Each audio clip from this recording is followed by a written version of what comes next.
Hello students, जैसा मैंने आप लोगों से वादा किया था, आज हम क्लास 9th का फिज़िक्स का पहला चैप्टर मोशन डिस्कस करेंगे। मैं इसके छोटे छोटे वीडियोस बनाकर आपको लोगों को व्हाट्सएप पे डिलीवर करता रहूँगा। आप कोशिश करें उसे समझने की। चलिए स्टार्ट करते हैं क्लास 9th का मोशन चैप्टर। तो सबसे पहले जानते हैं कि मोशन का मतलब क्या होता है।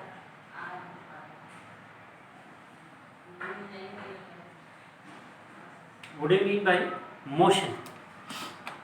हमारे पास दो टर्म्स हैं, एक है मोशन और एक रेस्ट। उनकी मीनिंग क्या है? मोशन का मतलब है कि कोई ऑब्जेक्ट अगर अपनी पोजीशन चेंज कर रहा है विद रिस्पेक्ट टू टाइम, यानी कि अगर कोई ऑब्जेक्ट है और टाइम चल रहा है और वो अपनी पोजीशन चेंज करे, जैसे मैं यहाँ खड़ा हुआ हूँ, टाइम चेंज हो रहा है, घड़ी में टाइम चेंज हो रहा है, लेकिन मैं यहीं खड़ा हुआ हूँ, अपनी पोजीशन चेंज नहीं कर रहा, तो मैं मोशन में नहीं हूँ। टाइम चल रहा है लेकिन मैंने अपनी पोजीशन चेंज नहीं की, मैं जहाँ था वही हूँ। इसका मतलब क्या हुआ कि मैं मोशन में नहीं हूँ। अब मान के चलिए टाइम चल रहा है और मैं भी अपनी पोजीशन चेंज कर रहा हूँ। अभी मैं यहाँ था, अब मैं यहाँ आ गया। यहाँ टाइम के साथ अगर आप अपनी पोजीशन चेंज कर रहे हैं, इसका मतलब कि आप मोशन में हैं। तो मोशन की मीनिंग क्या हो गई? Any object which changes its position with respect to time, with respect to a reference point. जहाँ मैं खड़ा था वो मेरी ओरिजिनल पोजीशन थी, मेरा रेफरेंस पॉइंट था।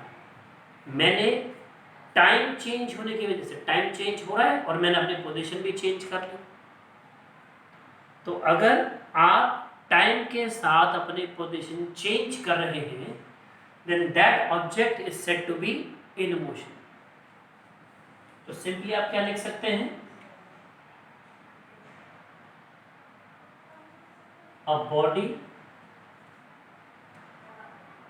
which changes its position WRT with respect to time or reference position। तो अगर कोई ऑब्जेक्ट या बॉडी अपनी पोजीशन चेंज कर रही है विद रिस्पेक्ट टू टाइम या रेफरेंस पोजीशन या रेफरेंस पॉइंट भी आपसे कह सकते हैं, रेफरेंस पोजीशन, और इसको आप रेफरेंस पॉइंट भी कह सकते हैं, तो वो ऑब्जेक्ट मोशन में।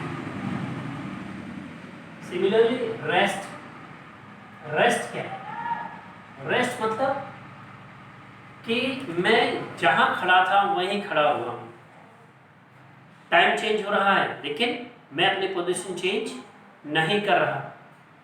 सो you can say a body which does not change its position with respect to time और रेफरेंस पॉइंट। तो अगर कोई बॉडी अपनी पोजीशन चेंज नहीं कर रही तो आप उसे क्या बोलेंगे कि बॉडी रेस्ट पर है। A body which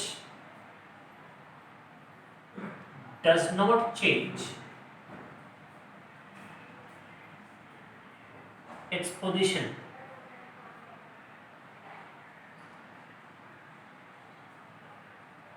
with respect to time or reference point। ये दो डेफिनेशंस हैं मोशन की और रेस्ट की। अब मोशन कितने टाइप का है? आप चल रहे हैं उसको क्या कहेंगे? कोई जानवर चल रहा है, एनिमल मूव कर रहा है, उसे क्या कहेंगे? मेरा साउंड आप लोगों तक पहुंच रहा है, इस टाइप के मोशन को क्या कहेंगे? तो मोशन भी कई टाइप का है। Types of motion.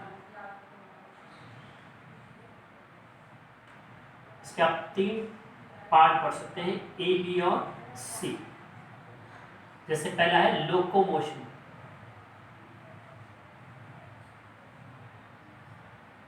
जब कोई भी एनिमल मोशन करता है, जैसे मैं, जानवर, कोई और कुछ भी, जब कोई भी एनिमल मोशन करता है तो आप उसे क्या कहते हैं? Locomotion. Simply movement of animals is known as locomotion. This is movement of animals. Person and so on. We are also animals, that's why. Second one is propagation. ये वर्ड थोड़ा डिफिकल्ट है, प्रोपेगेशन, लेकिन आगे जाके हम इस chapter को और अच्छे से, साउंड एक चैप्टर है उसमें अच्छे से समझेंगे। प्रोपेगेशन का मतलब होता है कि अगर कोई वेव साउंड ट्रैवल कर रहा है, sound is a type of wave, मैं बोल रहा हूँ, आपको सुनाई दे रहा है, तो मेरा साउंड जो है ट्रैवल करके आपके कानों तक पहुंचा। अगर कोई वेव या साउंड ट्रैवल करता है तो आप उसे क्या कहते हैं? प्रोपेगेशन। तो simply this is movement of sound or a wave. Last वही है मोशन। कोई भी object, movement of objects, objects के अंदर नॉन लिविंग थिंग्स, इसको आप क्या कहते हैं? मोशन। तो मोशन की डेफिनेशन, रेस्ट की डेफिनेशन, मोशन के टाइप्स। अब हम कुछ 2-3 चीज़ें और पढ़ेंगे। जैसे यह एक शब्द आया था, रेफरेंस पॉइंट। रेफरेंस पॉइंट ये क्या है? मैं यहां खड़ा हुआ हूं, मैं सामने भी जा सकता हूं, मैं इधर भी जा सकता हूँ, मैं कहीं और भी जा सकता हूँ। जहाँ से मैंने अपना मोशन स्टार्ट किया उसको आप रेफरेंस पॉइंट और ऑरिजिन कहते हैं। It's a point from where you have started your motion, we call this reference point और ऑरिजिन। सपोज आप अपने घर से जब पढ़ने के लिए स्कूल जाते हैं, आप अपने घर से पढ़ने के लिए कोचिंग जाते हैं, आप अपने घर से बाजार जाते हैं, आप अपने घर से दुकान पे जाते हैं, तो आप अपनी मोशन को या आप अपनी पोजीशन को कहाँ से चेंज कर रहे हैं? आप अपने घर से। तो आपके घर की जो पोजीशन है उसे हम कहेंगे ऑरिजिन या रेफरेंस पॉइंट। इन सारी चीज़ों को आपको याद रखना है। नेक्स्ट एक टॉपिक और है, डिस्टेंस और डिस्प्लेसमेंट। ये टर्म्स आपको लिखनी है कॉपी के अंदर, एंस्टर्स याद हो जाएंगे आपको। इसके अलावा 2-3 टर्म्स और हैं, जैसे डिस्टेंस पढ़ेंगे हम, डिस्प्लेसमेंट पढ़ेंगे, क्या होते हैं। तो मैं ये दोनों चीज़ें रख कर देता हूँ, जैसे कि अगर आपको कुछ नोट करना है तो एटलीस्ट आप नोट कर पाएँ, ताकि कि मैं इनके नोट्स आपको अवेलेबल करा दूँ। अब आप आ जाइए डिस्टेंस में। डिस्टेंस क्या होता है?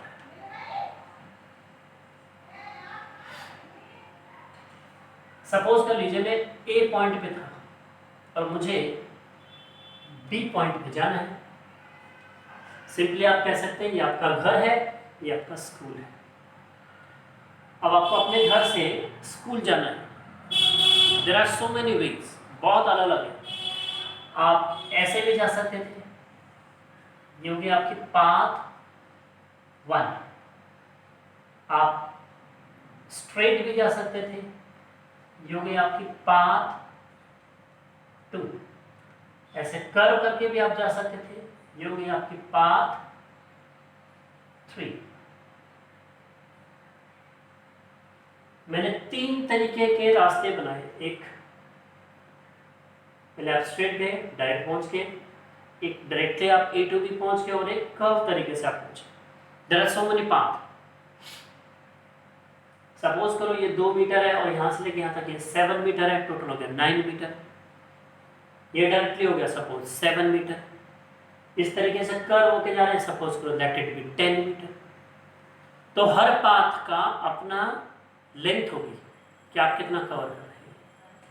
तो सपोज करिए पाथ 1 आपकी 7 मीटर की है,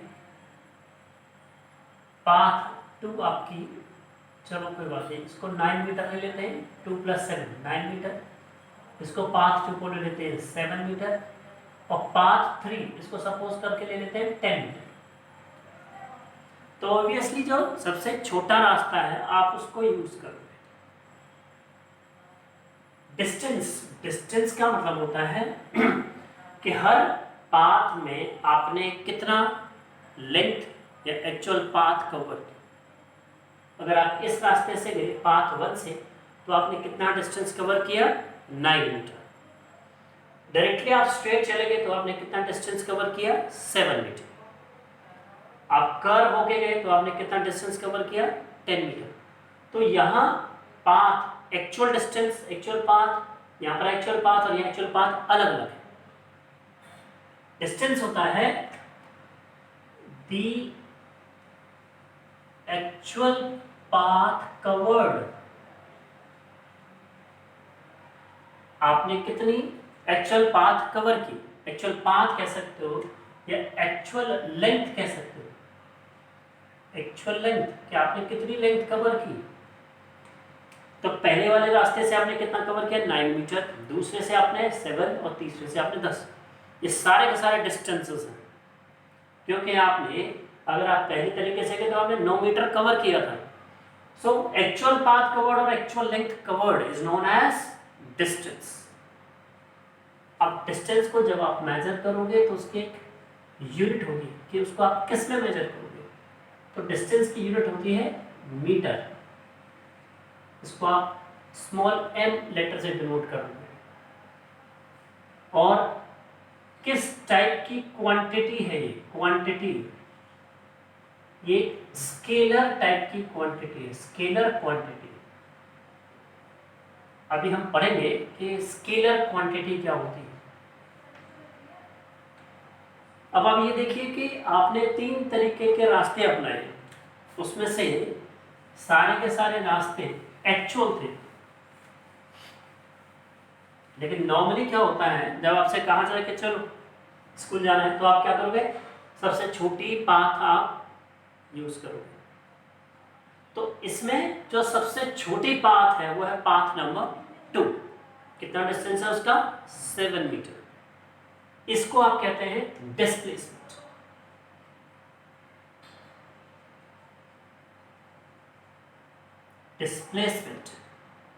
डिस्प्लेसमेंट क्या होगा? Shortest path covered.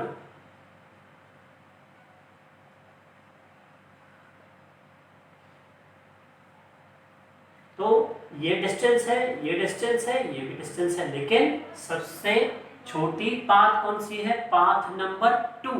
कितने की थी? 7 मीटर की। इस पाथ नंबर 2 को आप क्या कहेंगे? डिस्प्लेसमेंट।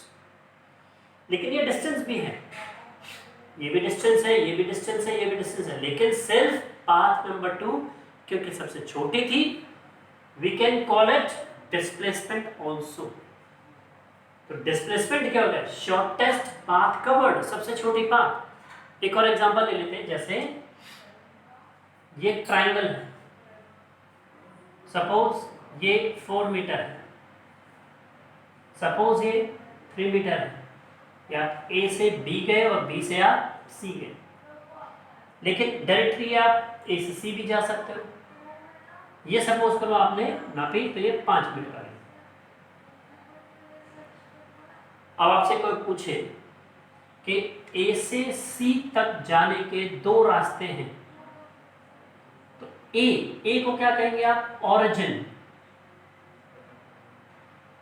या रेफरेंस पॉइंट, ओरिजिन या रेफरेंस पॉइंट, क्योंकि आपने यहाँ से अपनी जर्नी स्टार्ट करी, अपना मोशन स्टार्ट करा। और सी क्या है? एंड पॉइंट, जहां आपकी जर्नी खत्म होगी। C is end point. तो there are two ways to reach point C. One is first from A to B, then B to C. तो A to B and B to C, the total length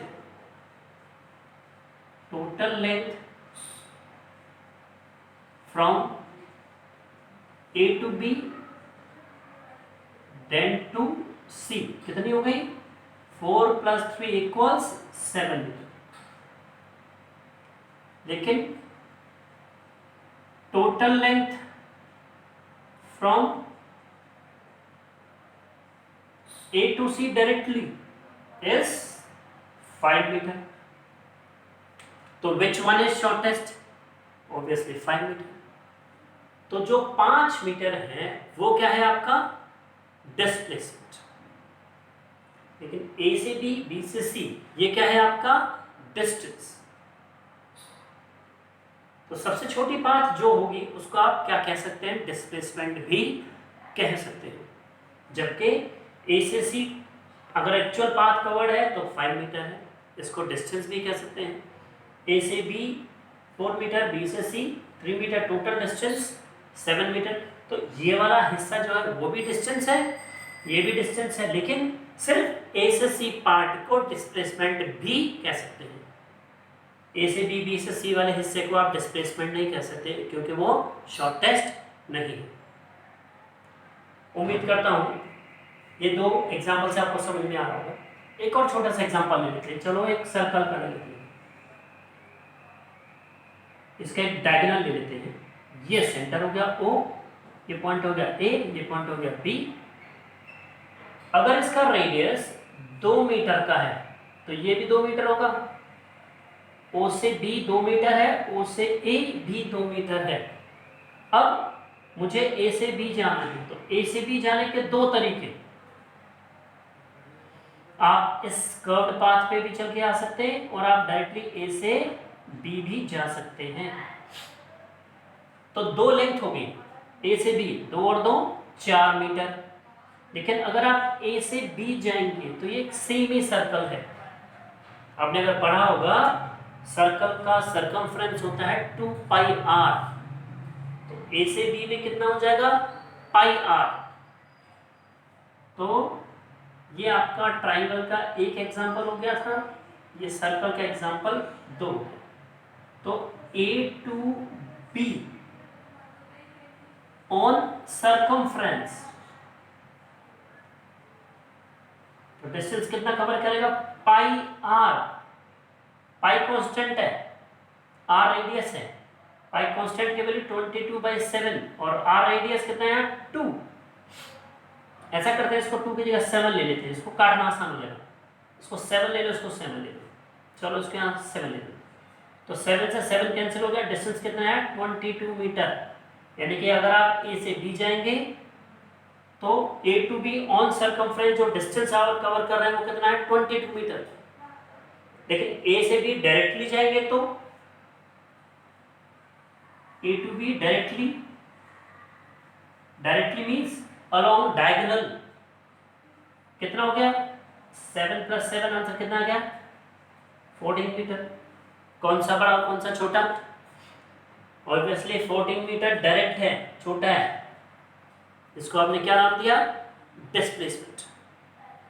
ए से भी आप along the circumference के distance कितना travel किया? 22 metre. इसको क्या कहेंगे आप? Distance. Distance A to B directly वाला ये भी है, डिस्टेंस ये भी है। लेकिन ए से बी क्योंकि छोटा है, शॉर्टेस्ट है, तो आप इसको डिस्प्लेसमेंट भी कह सकते हैं। ये उम्मीद करता हूँ कुछ टर्म्स हैं आपको समझ में आ रही होंगी। आज ये वीडियो देखने के बाद आप मुझे बताइएगा आपको कैसा लगा, कि आप इसको कैप्चर कर पा रहे हैं। ये सारी चीज़ें आप नोट कर सकते हैं वीडियो स्टिल करके। और नेक्स्ट टाइम मैं इतना जितना भी आपको पढ़ा दिया है उतने के ही नोट्स प्रिपेयर करके कॉपी से क्लिक करके आपको व्हाट्सएप पे भेज दूंगा। और आज शाम तक मुझे बताइएगा आपको कैसा लगा। Thank you. घर पे रहें, सेफ रहें, घर के बाहर बिल्कुल ना निकलें। Thank you.